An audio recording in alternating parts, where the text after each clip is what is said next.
tour de l'information sur Médien TV, bienvenue et merci si vous nous rejoignez pour cette matinale qui se poursuit. Je vous propose de voir ensemble les titres de votre journal. Le roi Mohamed VI a lancé le projet d'extension de la ligne 2 du tramway de Rabat-Salé. Cette ligne va permettre de fluidifier la circulation entre les deux villes jumelles. Un projet qui mobilise des investissements de 1,7 milliard de dirhams. Nous resterons au Maroc où, suite au démantèlement le 14 octobre d'une cellule terroriste à Fès, le Bureau central d'investigation judiciaire a arrêté 6 individus pour leur implication dans les plans terroristes de l'organisation Daesh. Elles ont été arrêtées entre le 17 octobre et hier à Rabat, Beni Mellal, mais aussi dans la province d'El Jadida, vous le verrez. Et puis la cérémonie des meilleurs de la FIFA a été sans surprise hier soir à Londres. Le Real Madrid a raflé les 2 récompenses les plus prestigieuses. L'attaquant Cristiano Ronaldo a été sacré meilleur joueur de l'année. Quant à Zinedine Zidane, il a été élu meilleur entraîneur.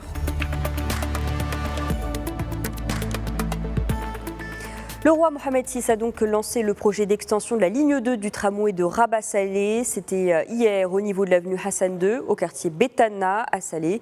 Le projet d'extension de cette ligne mobilise des investissements de l'ordre de 1,7 milliard de dirhams.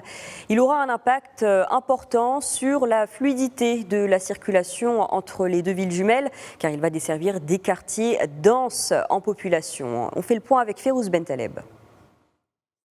Ce projet s'inscrit en droite ligne des objectifs du programme intégré de développement de la ville de Rabat 2014-2018, baptisé Rabat Ville Lumière, capitale marocaine de la culture, et traduit la volonté du souverain d'ériger les villes de Rabat et de Salé en mégapole urbaine. Le projet d'extension de la ligne 2 du tramway de Rabat-Salé répond à plusieurs enjeux, à la fois de transport, de requalification urbaine et de société. Il favorisera ainsi le renforcement de la connectivité entre Rabat et Salé, l'amélioration des conditions de déplacement dans les quartiers desservis, les correspondances avec les autres moyens de transport, l'encouragement de l'utilisation des transports en commun, notamment de ceux respectueux de l'environnement, ainsi que le réaménagement de l'espace public le long du tracé. Cette extension, dont la mise en service est prévue courant juillet 2019, permettra de desservir des quartiers denses en population, en l'occurrence le quartier Yaqoub el-Mansour à Rabat et les quartiers Moulay Ismail et Qaryat Ouled Moussa à Salé. Et afin d'accompagner ce projet d'extension, le parc du tramway sera renforcé par l'acquisition de 22 nouvelles rames. Il est à noter que d'autres projets d'extension des lignes 1 et 2 du tramway de Rabat-Salé sont en cours d'étude. Le tramway de Rabat-Salé a enregistré, après plus de 6 années d'exploitation, près de 110 000 voyageurs par jour, soit un total de 164 millions de voyageurs depuis sa mise en service, et a participé à la création de 400 nouveaux emplois pérennes et à une réduction des émissions de CO2 estimée à 10 000 tonnes par an. Du nouveau, suite au démantèlement le 14 octobre d'une cellule terroriste à Fès, je vous le disais en titre, le Bureau central d'investigation judiciaire a arrêté 6 individus pour leur implication dans les plans terroristes de l'organisation Daesh. Ces 6 personnes ont été arrêtées entre le 17 octobre et hier à Rabat et Beni Mellal, également dans la commune Moulay Abdallah, dans la province d'El Jadida. Dans un communiqué, le ministère de l'Intérieur rappelle que le démantèlement de la cellule terroriste à Fès avait donc déjà permis l'arrestation de 11 personnes.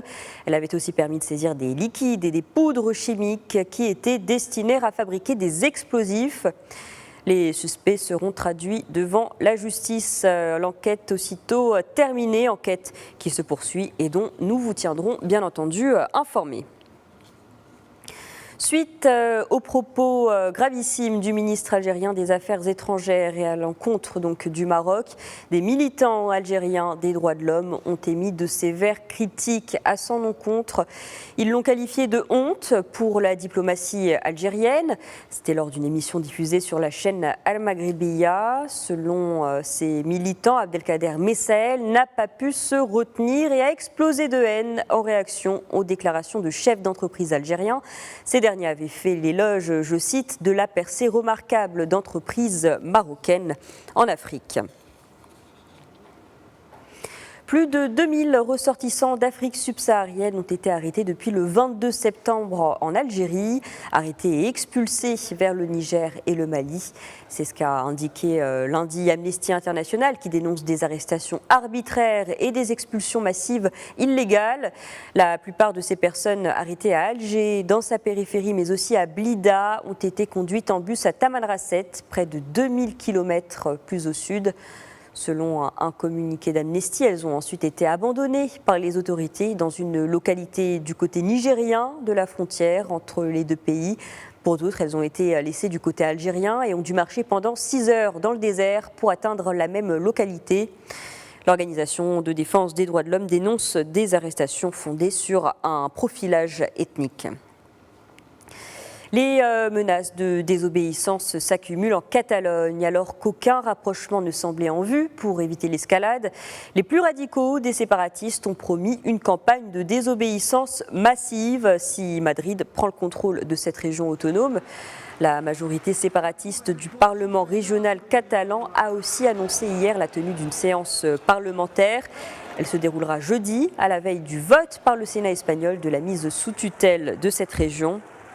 Pour reprendre le contrôle de la Catalogne, Madrid prévoit de limoger l'exécutif séparatiste, de prendre le commandement de la police, mais aussi de placer sous tutelle le Parlement et les médias.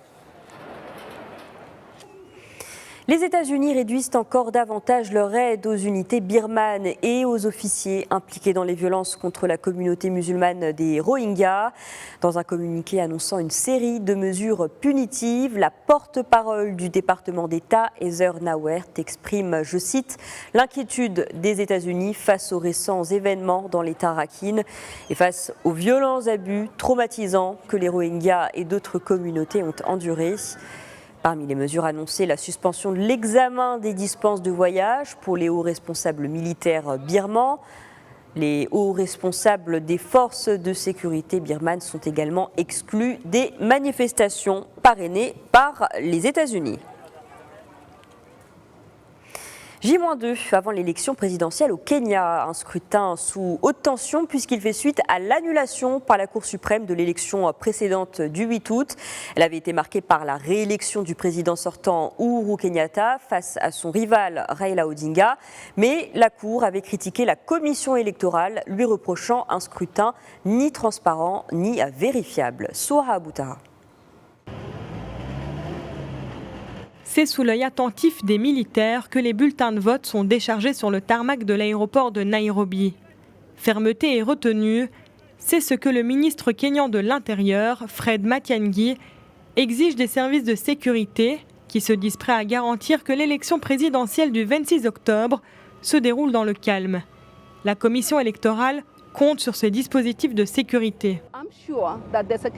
Je suis sûre que les organes de sécurité de ce pays vont assurer la sécurité de notre personnel, de nos bulletins de vote, de tout notre matériel, ainsi que la sécurité de tous les électeurs.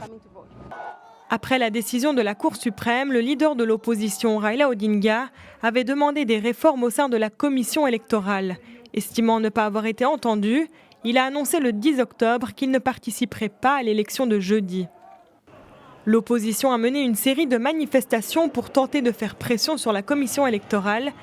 Elle a été le plus souvent réprimée par la police. Au moins 40 personnes, selon les organisations des droits de l'homme et des témoins, ont été tuées depuis le 8 août, pour la plupart par la police. Dans ce contexte, le pape François a souhaité un climat de dialogue constructif pour le Kenya, pays en proie à une grave crise politique. Je vous demande de vous joindre à moi dans mes prières pour la paix dans le monde.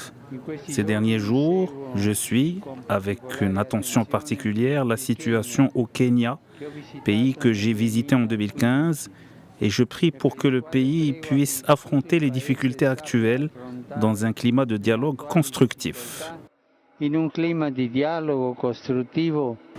Le ministre kényan de l'Intérieur, Fred Matiang'i, a appelé les forces de l'ordre à faire preuve de fermeté, mais aussi de retenue, pour éviter que la crise, la pire traversée par le pays depuis les violences post-électorales de 2007-2008, qui avait fait plus de 1100 morts, ne s'aggrave pas. On continue sur l'actualité du continent. Après 2 mois d'une grave crise politique, l'opposition togolaise a appelé lundi à de nouvelles manifestations les 7, 8 et 9 novembre dans la capitale Lomé. Le porte-parole de la coalition de l'opposition, Éric Dupuy, a également annoncé des meetings à l'intérieur du pays à la fin de ce mois d'octobre et début novembre. Je vous rappelle que l'opposition réclame une réforme de la Constitution et notamment la limitation à 2 du mandat présidentiel. Dans ce contexte, le gouvernement a assuré qu'il soumettrait un projet de réforme d'ici la fin de l'année par voie de référendum, mais l'opposition rejette le texte en bloc. Direction le Sénégal pour parler de la place de l'art africain dans le marché international. Une conférence exposition se tient à la Galerie nationale de Dakar. L'objectif de ce rendez-vous est de promouvoir les échanges interculturels entre l'Afrique mais aussi l'Asie. C'est un reportage signé Awa Diop et Mbaye Ndir.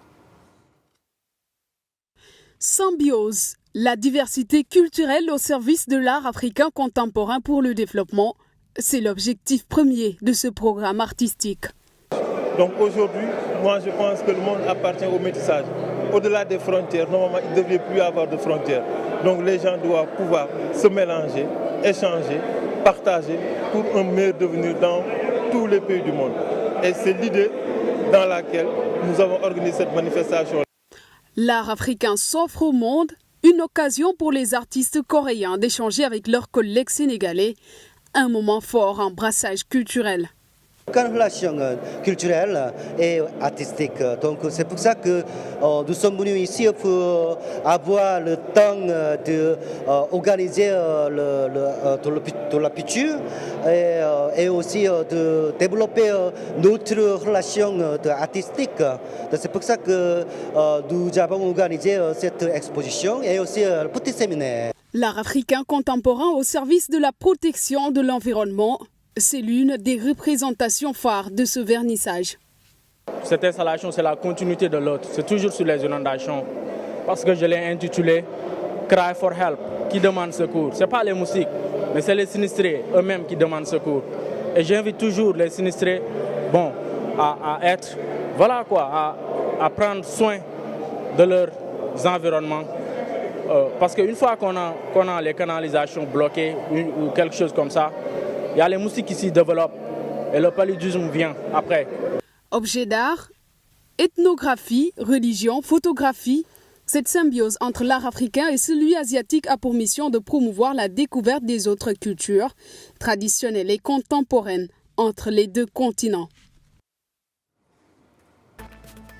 Voilà, c'est la fin de ce journal. Merci beaucoup de l'avoir suivi. Restez avec nous. L'information se poursuit sur Médien TV.